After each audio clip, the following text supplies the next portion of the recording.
Have you ever wondered how to curve a curveball? It's a lot easier than you think.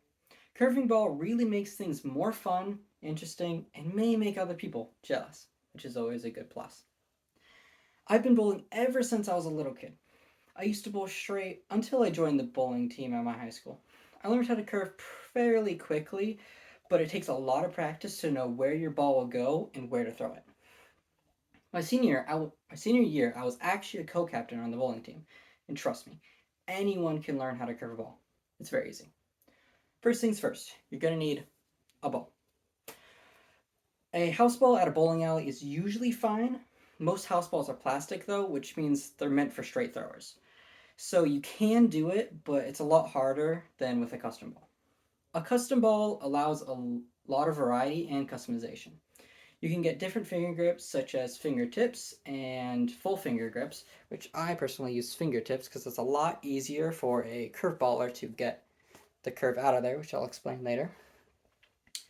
Some people even use a two-handed ball, which you just looks weird here, but on the lane you can get a lot higher scores than one-handed bowler. And as you get older, the custom ball can actually help with joint pains and wrist pains.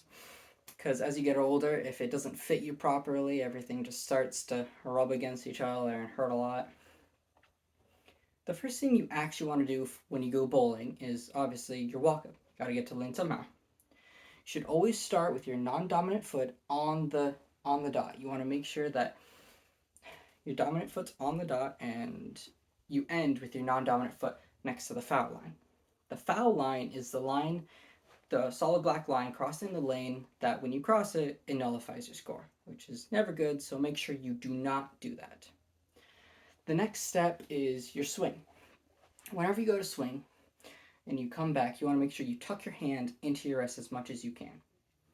I personally don't have a lot of wrist strength, so it takes me a bit, but as long as you can get it back there enough and you can swing it forward, that's enough. That's all you really need. When you come forward, you want to make sure you follow it all the way through. So the camera's not low enough, but if you follow it all the way through, keep your hand right parallel with your ball. Don't let your ball drop or dangle like this because you're just going to get no curve and it's just going to spin off funkily. Next thing, the curve. Whenever you actually want to curve the ball at the very end, you're going to bring it forward and then you're just going to bring your hand to the side of the ball and then raise up. You don't want to flick the ball with your fingers. You want to just let it come out of your hand nicely. Whenever you do it, you want to end like you're about to shake someone's hand.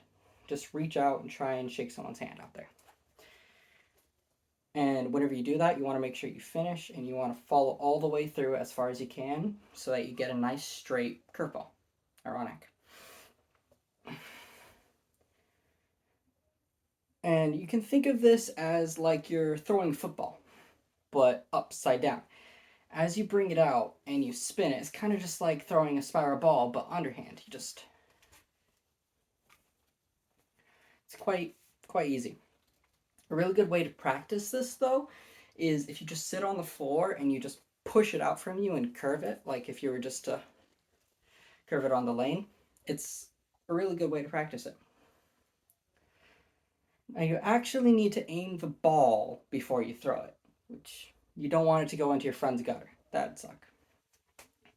When you aim for a right-handed throw at least, you're going to want to aim for the right side of the lane. If you're left-handed, the left side of the lane, because you're going to want it to go right into the pocket.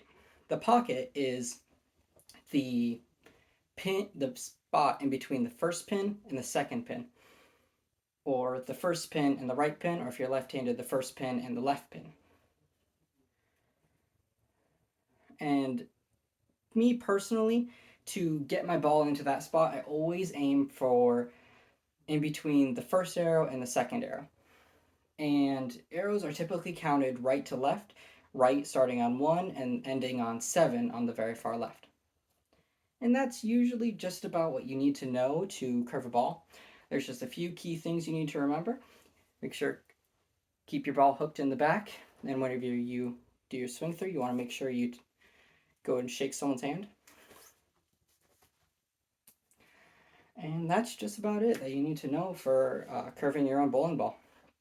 Fairly easy, but it does take some practice, so just remember that. No one's going to get it on the first try. Thank you for watching. Have a good day.